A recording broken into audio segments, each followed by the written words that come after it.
real world friend had a large shark, like a 17, 18-foot shark, with a shark shield on, and then turned at a meter. Holy moly.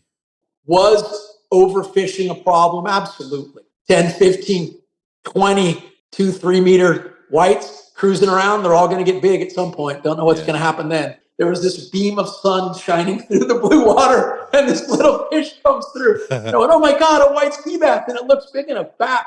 So from your mahogany spear gun and I'm guessing you started to get onto some bigger, more spooky fish as a result of having that extra range. And you already had the background and hunting technique from pole spears. Put that together, you're starting to probably land some pretty good fish. Can you remember one of them? Yeah, the first, I'll go back to the pole spear, and really what I shot, I remember it was 13 pounds halibut, and my buddy had shot one with his spear gun, and I got almost an identical fish, and I had to grab underneath the pranger head, hold that thing shut, and the thing was pulling me through the water. And I think I was like 13 or 14. Wow, that's and my cool. buddy's dad was a newspaper photographer, and he had heard we got these fish. Well, what did I do? I went home and cut mine up right away. And my buddy Leaf didn't. So my buddy Leaf got like the lifestyle section, this little kid holding up this big old halibut, and I could have been next to him. So I'm still heartbroken. Heartbroken about that. Yeah. But I got some nice halibut. But with that gun, I would say the real prize was the white sea bass is like the fish to get in California. And when I was a kid, there was still a near-shore gillnet fishery for them. So they were really beaten down. So it was pretty hard to get one. It was a big deal to get one. And I ended up one day. I was going to ask you about that. And we were talking about fisheries management earlier. And I know one of your biggest passions is getting commercials and recreational fishermen of all different types to sort of work together and not just like shoot each other all the time, because we're guilty of that. But there have been fishing practices in our past that have been outlawed. And I wanted to ask you about why the white sea bass were not as populous back then. So the gillnet fishery, was that outlawed? And when they moved? So I want to wholly answer your question, because I think it's important to do that. It's hard to point your finger at one thing, right? We talked about dynamic systems. And you're aware we go through ocean regime changes where you have long periods of time of warm water and cold water, right? And in California, and probably where you are, there's different bait fish that thrive because of one of those regimes or others. So what I'm trying to say is there was a lot of components to it. Okay. So I want to set that as a backdrop. Was overfishing a problem? Absolutely. Right. I mean, if you look at the historical take through different ocean regimes, there were a lot more white sea bass in the 1950s than they were in the 1980s, 1990s.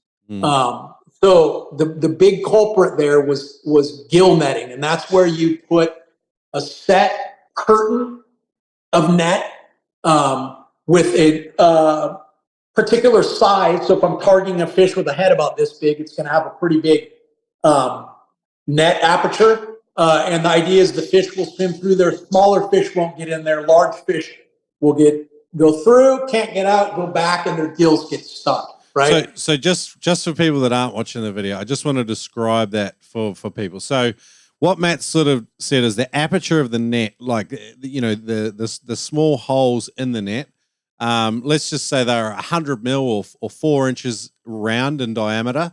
And then a fish with like 120 mil diameter head or a 5-inch head goes through the gill, and then they can't get out essentially, and they get trapped in their gills, and then they drown, and then that's how we retrieve them. Yep. So they would put, there was no depth restriction or anything like that, and we've got kelp beds up and down the coast. And if I want to catch white sea bass and yellowtail kingfish, as you guys call them, halibut, other things like that, figure out where they swim, put these giant mile-long curtains, and catch everything of the same size. I also catch seabirds and seals and whales. We're having a huge resurgence in great white sharks now. You've seen the videos of the juveniles everywhere. Yeah. Wonder why that is. Because the things aren't getting caught in the gill nets anymore. Yeah. And so I want to say 1997, a law was passed where on the coast, they have to be 3 miles offshore. And okay. at our islands, the Northern Channel Islands, all the Channel Islands, they need to be 1 mile offshore. And whether that coincided with the right water regime coming back in, it definitely helped. And then we had like Hubs, SeaWorld, Scripps do grow out programs where they still do. They breed and release millions and millions and millions of sea bass. They do halibut too.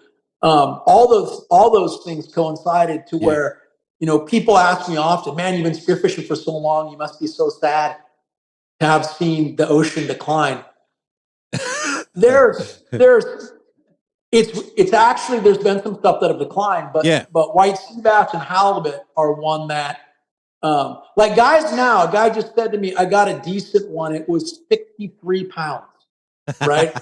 I've shot over 100. I've shot a lot of them. It's been a long time and I target them for a long time. Yeah. I have never shot a 63-pound white sea bass just because in the era that I grew up in, they weren't there. Yeah. And now like every year someone shoots an 80+ pound one.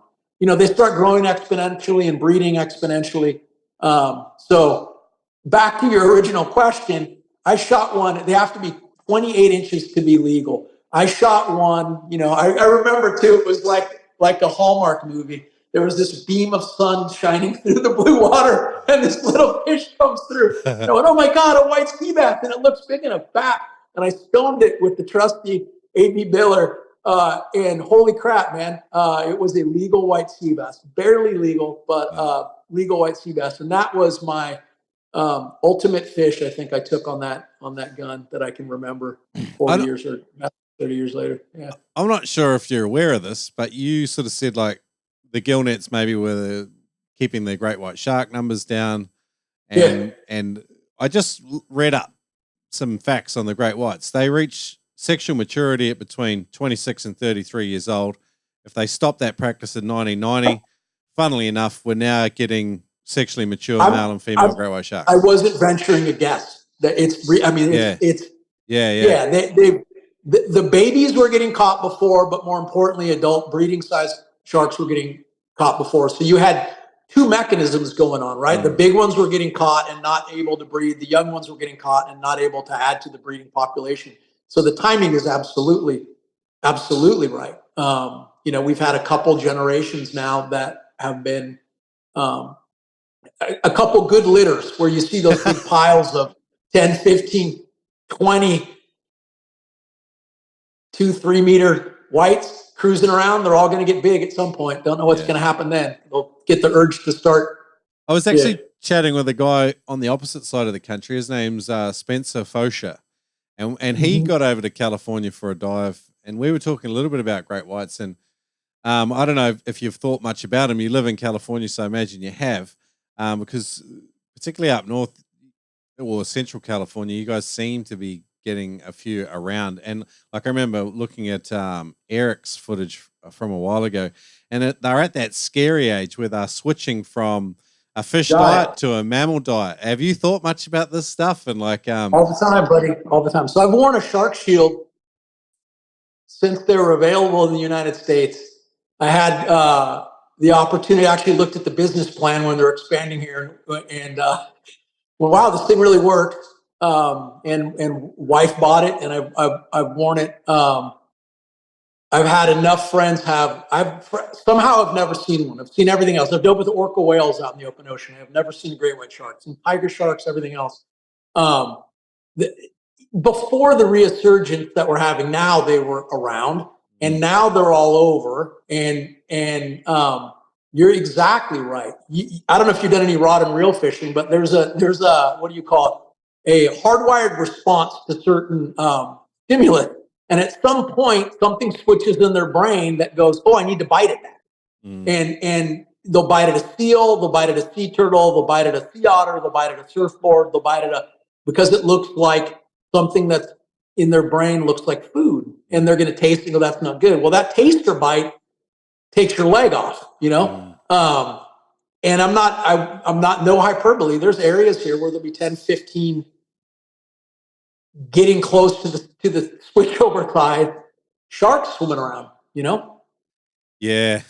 Yeah, that's And there's nothing, not saying we should fish them or anything like that. Yeah, yeah. And in fact, like Carpinteria, California is a spot where they're doing research a lot. They coincide really well with, until they don't, but they're thinking of adaptive ways.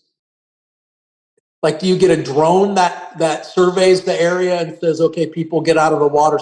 There needs to be some thought to do with this new population of sharks, right? Well, Ocean Guardian, the company that owns Shark Shield, they're trialing the curtains of these disruptive. I looked at that, man. Yeah, buoys and curtains, right? Mm.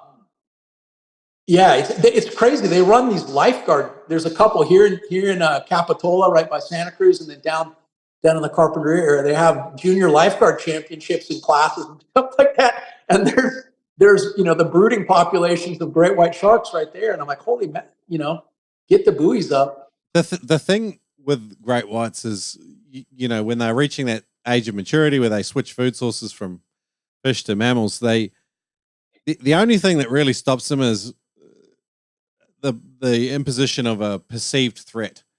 But they're ambush predators too, like Jaws kind of had it right. They attack from below or from behind, and they do it without a lot of warning a lot of the time, from what I understand.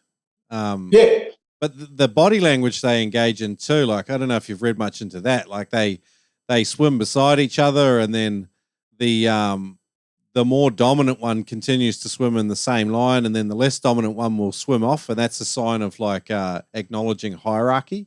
And they've got all these interesting body language cues that people have started to study, but like with spearfishing, the only thing we can really do is just make sure if we see them to let them know that, hey, we're not defenseless, and not engage in any sort of body language that lets them know that we're weak and pathetic, because we are, relatively speaking. Yeah, that's exactly right. And the people, the attacks that I'm aware of here, no one saw any body language, right? It was the water's generally dirty here, from a global standard, I'd say. So it's something, the Ocean Guardian product. If you look at the trials, nothing works 100% of the time. That thing works a lot. Yeah. Not putting yourself in probable situations, those types of things. One thing I will say that drives me crazy is that we have, be careful, large institutions here who have tagged sharks.